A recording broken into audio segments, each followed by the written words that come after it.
കിട്ടുന്നില്ലല്ലോ. പാറുവിനെ ഫോണിൽ കിട്ടുന്നില്ല.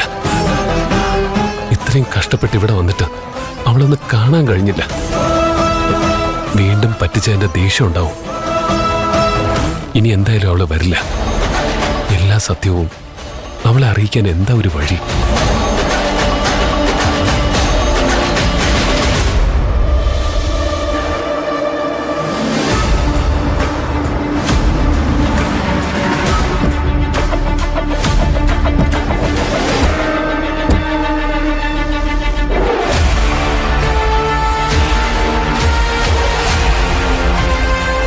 നിനക്ക് എന്ന് മുതലാ ഭക്തി ഇത്ര സ്ട്രോങ് ആയത്?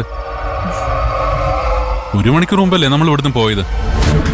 എന്നിട്ട് വീണ്ടും ഒന്ന് തൊഴണമെന്ന് തോന്നിയെങ്കില് ഭക്തിയുടെ അങ്ങേയറ്റോ. നിന്നീന്ന് ഞാൻ ഇത്രയും പ്രതീക്ഷിച്ചില്ല. അതിന് തൊഴാൻ വന്നതാണെന്ന് ഞാൻ നിന്നോട് പറഞ്ഞോ? തൊഴാനല്ലെങ്കിൽ പിന്നെ എന്തിനാ എന്നെ നിർബന്ധിച്ച് വീണ്ടും ഇവിടേക്ക് കൂട്ടിക്കൊണ്ടുവന്നേ? അതിന് കാരണം നിനക്കറിയണമല്ലേ? നീ മാത്രമല്ല, പാർവതിയുടെ കാമുകനും അവളെ കാണാൻ ഇന്നിവിടെ വരാന്ന് പറഞ്ഞിരുന്നതാ. അവളുടെ ഗന്ധർവൻ ഇന്നിവിടെ വന്നില്ല എന്ന് നന്ദൻ പറഞ്ഞത് തെറ്റാണെങ്കിലോ? നന്ദനെ കണ്ടിട്ട് അയാള് മാറി നിന്നതാണെങ്കിലോ? നന്ദൻ കാണാതെ അവര് കണ്ടുമുട്ടിയിട്ടുണ്ടാവും. തിരുമേനിയോട് ചോദിച്ചാലേ അറിയൂ. നിന്റെ മുന്നിൽ വെച്ച് എന്നെ ചോദിക്കുകയും വേണം. അതിനാ നിന്നെ ഞാൻ വീണ്ടും ഇങ്ങോട്ട് കൂട്ടിക്കൊണ്ടു വന്നത്. ഞാൻ ചോദിച്ചു നീ കേട്ടില്ലേ? നീ എന്താ ധ്യാനിക്കാണോ? ഇവിടേക്ക് വീണ്ടും വന്ന എന്തിനാണെന്ന് പറയാം. തിരുമേനി, ഞങ്ങള് നേരത്തെ ഒരു പെൺകുട്ടിയെ കുറിച്ച് ചോദിച്ചിരുന്നില്ലേ? വിളക്ക് കൊളുത്തൽ വഴിപാട് നടത്തിയ ഒരു പെൺകുട്ടിയെ കുറിച്ച്. അവള് ഒറ്റയ്ക്കായിരുന്നോ അതോ കൂടെ ആരെങ്കിലും ഉണ്ടായിരുന്നോ? ഇല്ല, ആ കുട്ടി ഒറ്റയ്ക്കായിരുന്നു. തിരുമേനി ശരിക്കും ഒന്ന് ഓർത്ത് നോക്കി. തിരുമേനിയുടെ അടുത്ത് വന്നപ്പോ അവൾ ഒറ്റയ്ക്കായിരുന്നിരിക്കും. പക്ഷേ അവളെ തന്നെ ശ്രദ്ധിച്ചോണ്ട് ആരെങ്കിലും മാറി നിൽക്കുന്നുണ്ടായിരുന്നോ? എന്താ മുക്ത? പറയാം. ഒന്ന് ഓർത്ത് നോക്ക് തിരുമേനി. അങ്ങനെ ആരെങ്കിലും ശ്രദ്ധയിൽപ്പെട്ടിരുന്നോ? മാറി നിൽക്കുന്നുണ്ടായിരുന്നില്ല. ആ കുട്ടിയോട് സംസാരിക്കുന്നതാ കണ്ടത്. തിരുമേനിക്ക് പരിചയമുള്ള ആളാണോ? അല്ല, ഞാൻ ആദ്യമായിട്ട് കാണുക. പ്രായം? ഞാനങ്ങനെ കാര്യമായിട്ട് ശ്രദ്ധിക്കാനൊന്നും പോയില്ല. നടന്നു പോയപ്പോ ഒരു നോട്ടം കണ്ടതാ. ചെറുപ്പക്കാരനാണെന്നാ തോന്നുന്നത്. ശരി തിരുമേനി. എന്താ മുക്ത? എനിക്കൊന്നും മനസ്സിലാവുന്നില്ല. തിരുമേനി കണ്ടത് ആരെയാ? അത് എനിക്കും അറിയില്ല. മുക്ത തിരുമേനിയോട് അന്വേഷിച്ചതോ? ഞാൻ പറയുന്നത് ചിലപ്പോ ശരിയായിരിക്കണമെന്നില്ല. കേട്ട് കേൾവി വെച്ച ഒരു പെൺകുട്ടിയെ കുറിച്ച് അങ്ങനെ പറയുന്നതും ശരിയല്ല. മുക്ത, എനിക്കൊന്നും മനസ്സിലാവുന്നില്ല. ഞാൻ തെളിച്ചു പറ. ഹോസ്റ്റലിലാരോ പറയുന്നത് കേട്ടതാ. എന്ത്? പാർവതി ഒരാളുമായിട്ട് ഇഷ്ടത്തിലാണത്രേ.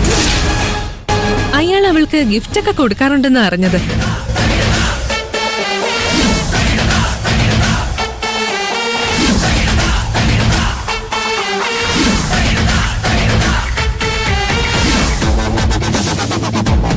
ഞാനിവിടെ എത്തിയപ്പോഴാ ഡയാന ആ കാര്യം എന്നെ വിളിച്ചു പറഞ്ഞത്. ഗാർമെന്റ്സിൽ വെച്ചേ അറിഞ്ഞിരുന്നെങ്കിൽ കൈലാഷിനെ ഞാൻ ഇവിടം വരെ വരാൻ സമ്മതിക്കില്ലായിരുന്നു.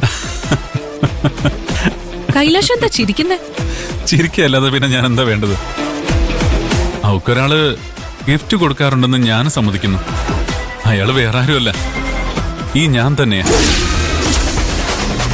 പാർവതി ഒരാളുമായി ഇഷ്ടത്തിലാണെന്ന് മുക്ത പറഞ്ഞില്ലേ? സത്യം പറഞ്ഞാ എനിക്ക് നല്ല സന്തോഷം തോന്നുന്നത്. അവക്ക് എന്നോട് ഇഷ്ടമുണ്ടെന്ന് മനസ്സിലാക്കാൻ കഴിഞ്ഞല്ലോ.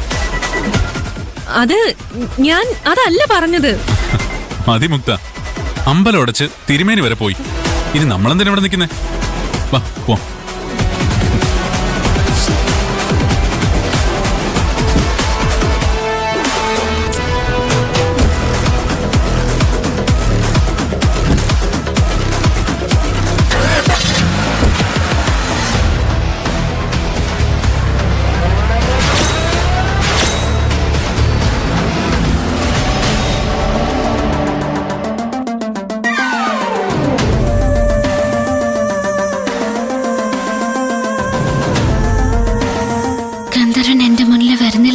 സങ്കടമായിരുന്നു ഇത്രയും ദിവസം എൻ്റെ ഉള്ളില്. ഗന്ധർവനെ നേരിട്ട് കാണുന്ന ദിവസം എൻ്റെ മനസ്സിലെ സന്തോഷം ഒക്കെ ഞാൻ സങ്കല്പിച്ച് നോക്കിയിട്ടുണ്ട്. മുന്നിൽ വരുന്നു പറഞ്ഞിട്ട് പറ്റിച്ചതിന് ആദ്യം പിണങ്ങണം, എന്നിട്ട് എന്റെ സൈക്കിൾ എത്തിച്ചെന്നതിന് നന്ദി പറയണം, നഷ്ടപ്പെട്ട ശമ്പളക്കാശ് കണ്ടുപിടിച്ച് തന്നതിന് ഒരുപാട് നന്ദി പറയണം. ഒക്കെ ഞാൻ പ്ലാൻ ചെയ്തതാ.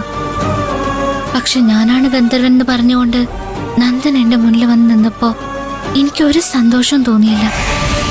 ചെയ്തു തന്ന സഹായങ്ങൾക്ക് നന്ദി പറയാനും തോന്നിയില്ല. നന്ദനാണ് എന്റെ ഗന്ധർവനെന്ന് അംഗീകരിക്കാൻ എന്റെ മനസ്സിന് കഴിയുന്നില്ല. അതെന്തുകൊണ്ടായിരിക്കും?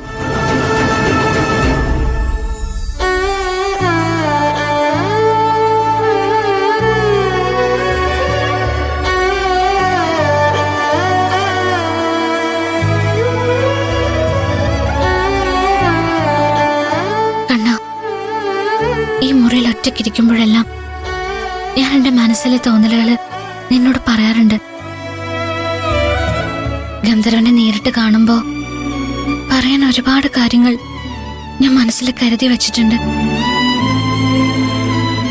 ആളും തിരക്കുള്ള ഈ ടൗണിൽ കൂടി പകലൊന്നും രാത്രിയൊന്നും ഇല്ലാതെ ഒറ്റയ്ക്ക് നടക്കുമ്പോ ഗന്ധർവൻ എന്റെ കൂടെ ഉണ്ടെന്നുള്ളതാ എന്റെ ധൈര്യം എന്ന് പറയണം.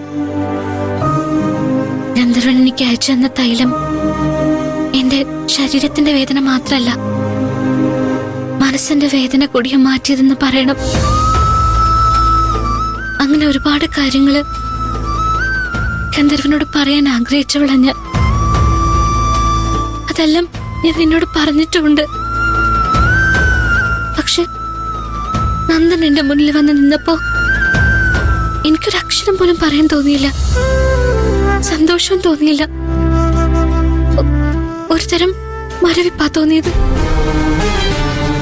അവന്റെ മുന്നിൽ നിന്ന് ഓടിപ്പോവാനാ തോന്നിയത്.